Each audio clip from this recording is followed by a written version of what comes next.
Hey guys, Luke here with Gingerbread Man Running Company. We are back today with probably one of the top two most popular shoes in the entire store. It is a perennial favorite year after year. It is the Ghost 14. Just came out on 7/1, and we're going to run through it real quickly to let you know what to expect if you're a Brooks fanatic that upgrades every year, or you're thinking about testing the water and getting your feet wet, so to speak. No pun intended. So the Ghost 14. Like I said, this is a workhorse shoe. It is a neutral mid-level cushion shoe, 130 price points. It is your everyday trainer, you're walking, you're running, I'm looking for a shoe, I don't want my feet to hurt kind of shoe kind of customer.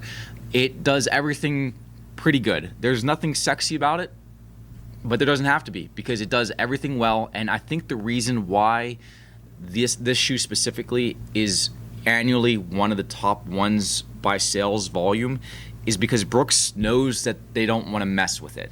It's a very gradual change from year to year. And while there's always one or two people that don't like the update when a new shoe comes out, this is one that it's safe. They don't tweak it too much.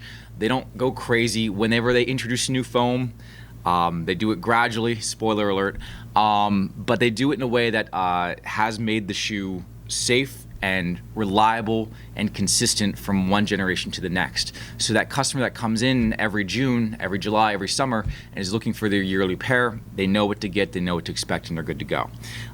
Like I mentioned, neutral. They have the support version with the Adrenaline with their GTS go-to support guide rails built in. This is a neutral shoe, so it is a cushion specific, not corrective.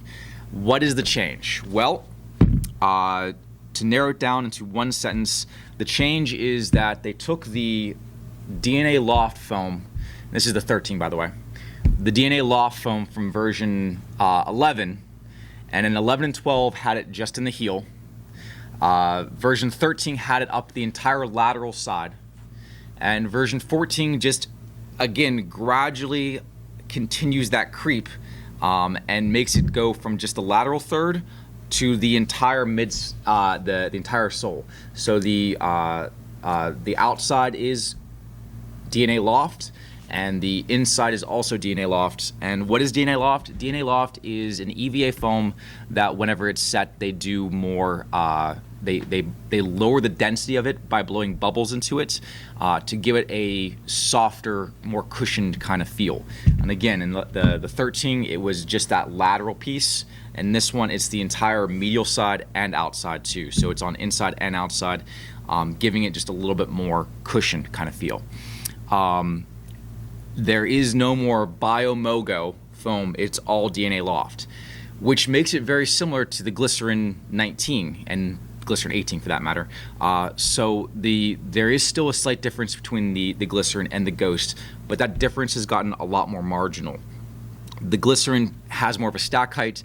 It is more cushioned still, but this change is now using the same foam as the Glycerin, so it does kind of catch up a little bit when you're comparing the high cushion version versus the Ghost, the middle cushion version. The other differences, the upper and the Glycerin is a little bit different, but again, this isn't a Glycerin video, so I'm gonna backtrack a little bit off that. But the other difference is off the Ghost specifically. They retooled the treading a little bit.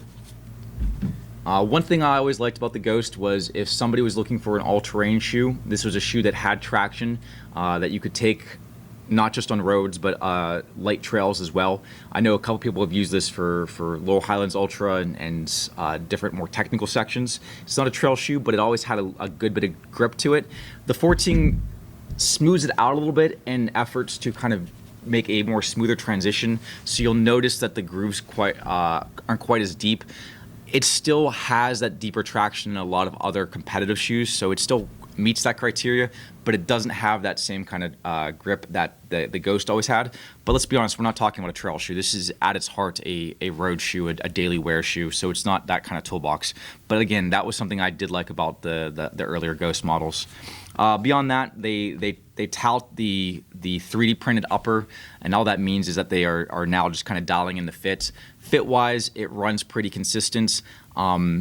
I found that if you're a size 8 in the version 13, you're a size 8 in the version 14. It fits pretty nice, and I don't notice any major differences between the 13 and the 14, in spite of the fact that says Brooks tweaked it a little bit. But overall, the big difference is going to be the foam. The DNA Loft is their high cushion foam, and it does a good job of kind of, again, gradually over the course of 4 different shoes, they have gone from just a heel pad, a crash pad, to the entire bottom now being DNA Loft. But again, a very smooth shoe, a great everyday shoe. For women, it comes in at 9 ounces. For men, 9.9.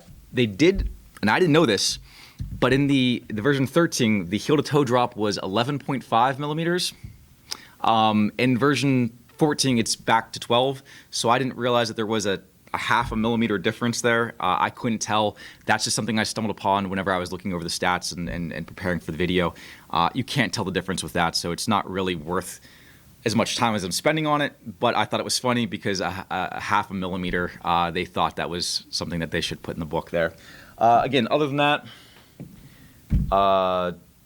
no real change. Still 130, full length midsole, and it does give you that kind of softer kind of fit. So it kind of it fits for a little more softness, and again, width-wise, it fits pretty roomy. It does what you're looking for there, and lets you kind of crank it down if you need to tighten it up too. That's the Ghost. As always, thank you for watching. Try on a pair for yourself and see what you think. Again, everybody's feet feel a little bit differently, but decide for yourself. Try it on locally here at Gingerbread Man Running Company or at your own local store. And if you can't shop with us, just shop local. And as always, I always forget, but Brandon, thank you for the music at thatpainfulmusic.com. Our intro and outro music is kindly provided by one of the local runners, That Painful Music with Brandon Payne. And as always, Zach, what am I always forgetting? This time, link below for our Labor Day marathon, half marathon. If you are interested in running with us and maybe running in a pair of these guys, click the link below, which I don't know where it is, so here? Oh, it's in the description. There it is. Good luck finding it. All right, guys. Have a great day, and keep on keeping on.